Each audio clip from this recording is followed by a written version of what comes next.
Thank you, Mr. Chair and Ranking Member Toomey.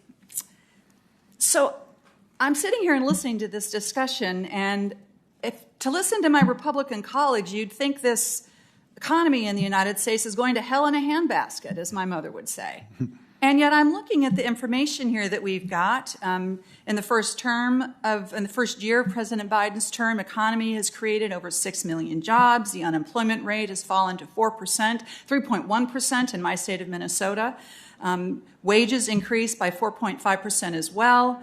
I note that according to numbers released in January by the U.S. Census Bureau, an astounding 5.4 million new business applications were filed in 2021. So this says to me that the American people are hopeful and are feeling that they can achieve something in today's economy. Now, I'm not saying that inflation, nor do I hear any of you saying that inflation is not an issue that we need to pay attention to. But let me dive into this a little bit. A good friend of mine once said that for every complicated question, there is a simple answer that is almost always wrong.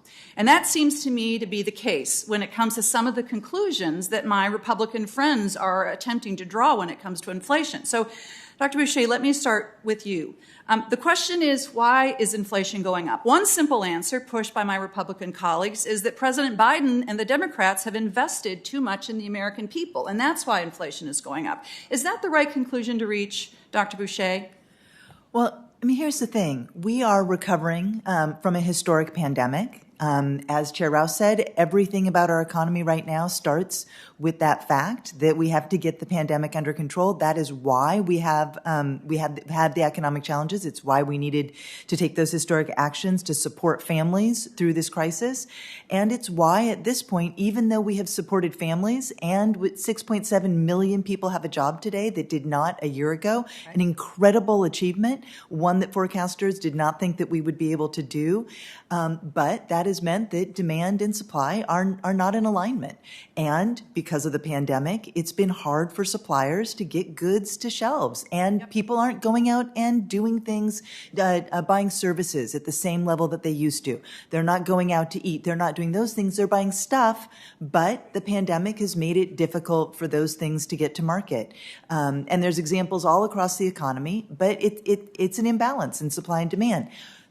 And it is because families have been supported through this pandemic. That is a core part of the problem. They have jobs, and so they can go out and buy these goods and demand them.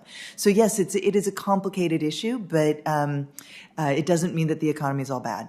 Well, and it doesn't. It's not the correct assumption to draw or conclusion to draw that the actions that we've taken are the reason why inflation is going up. Dr. Rouse, this chart here shows that the inflation-adjusted income is rising for Americans in the bottom 50% of the economy. So what conclusion can we draw, based on what Dr. Boucher just said, about whether the strong action that we've taken has created more opportunity in the American economy as we've been struggling with this pandemic?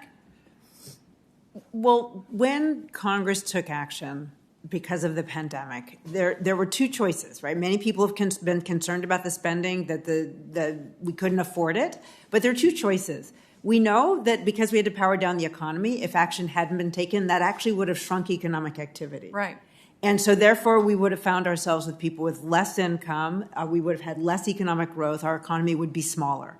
Instead, Congress, with you all and the prior administration, this administration, the Federal Reserve, thought it was more important to support the economy so that we could come out actually even stronger. In fact, the IMF has recently updated their forecast, projecting that the U.S. economy will be stronger in 2024 than it was before because of our actions. So what was important is to maintain the economic activity so that we could get through this downturn stronger than when we came in. Mm-hmm. So that was the rationale. Thank you. And Dr. Bernstein, aren't Americans better off than they were a year ago? Don't we have millions more Americans vaccinated? Don't we have most of our students back in school? Aren't millions more Americans back at work?